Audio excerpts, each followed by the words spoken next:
Վաշինգտոնում միջանցքի հարցը վերջնական փակվել է։ Թե ինչ է Ալիևը խոսում թրիփի մասին,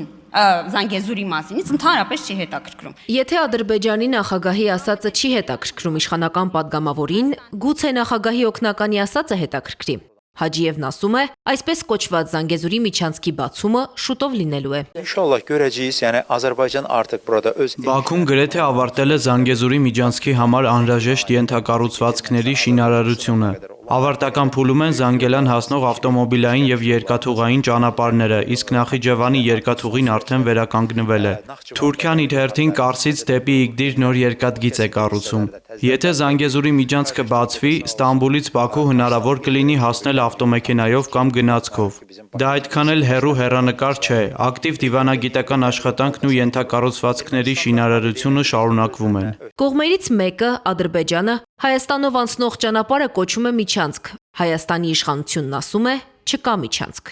Ինչ պետք է հասկանա հայ հասարակությունը այս իրարամերժ հայտարարություններից։ Ընդդիմադիր падգամավոր Քրիստինե Վարդանյանի խոսքով տերմինների փոփոխությունը չի փոխում իրավիճակը։ Ադրբեջանը Հայաստանից պահանջել է միջանցք եւ ստանում է այն։ Եթե Հայաստանի Հանրապետությունը այն ճանապարհի վրա 42 կիլոմետրի, որը մատնանշում է Հիկմեթ Հաջիևը, չի ունենալու վերահսկողություն, ինքը չի վերահսկելու, թե ովքեր են մտնում, ովքեր են անցնում, ինքը չի կարողանալու որևէ ազդեցություն ունենալ։ Անկամ Ադրբեջանից հայտարարություններ են եկել, որ Հայաստանի Հանրապետության տարածքով չեն մտնելու, նկատի ունենք Ադրբեջանից մտնելու են եւ իրենց ասած Ադրբեջանից դուրս են գալու։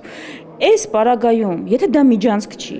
ո՞րն է միջանցք։ Սոնա Ղազարյանը հիշեցնում է Երևանի պաշտոնական դիրքորոշումը, ըստ որի Հայաստանի տարածքում միջանցք չկա։ Հայաստանը չի զիջել միջանցք, Հայաստանը չի զիջելու միջանցք, իսկ թրիփը հայ-ամերիկյան նախագիծ է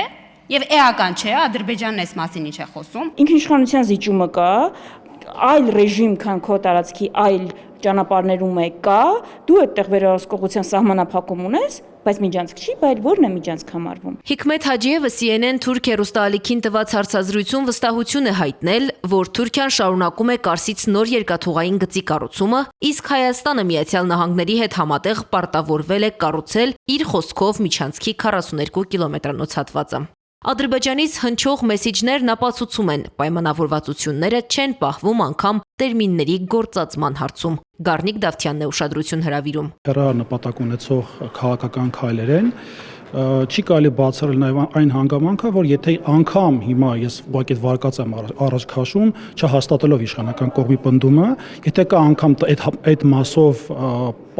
վերջնական որոշում, ես չեմ կարող վստահ լինել, որ մյուս օրը ինչ կլինի, այսինքն Ադրբեջանի պահանջները այնպես չի, որ այս վերջին 8 տարում տեսել ենք իրենց պահանջների տերն են եղել, այսպես ասած։ Եվ այն ընկալումները, որոնք կան Ադրբեջանում, բնավ հուսադրող եւ կառուցողական դաշտի հույս չեն ներշնչում։ Մեր սպառնալիքները գալիս են Ադրբեջանից, որովհետև չունենք անշրջելի խաղաղություն։ Մեզ համար սպառնալիք է նաև Թուրքիան, որովհետև ունենք փակ սահմաններ։ Օգոստոսի 5-ին հայտարարել էր Ռուբեն Ռուբինյանը։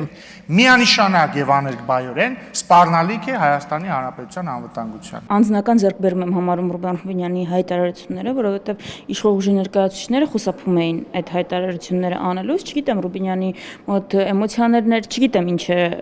դրթեսնան ակնհայտ ճշմարտություն ասել։ Մինչ Հայաստանի իշխանությունը վստահեցնում է, որ միջանցք չի լինելու, Ադրբեջանը նույն նախագծի մասին շարունակում է խոսել հենց այդ բառով, ներկայացնելով նաև իր սպառնալիքներն ու ժամկետները։ Իսկ քանի դեռ երկու մայրաքաղաքներից հնչող ձևակերպումները չեն համընկնում, քննարկումների կենտրոնում շարունակում է մնալ նույն հարցը։ Խոսքը բառերի, թե արդեն բովանդակության տարբերության մասին է։ Անի Աբաղյան, Էդիկ Մալաքյան, Աշոտ Բարբարյան, ABC Media։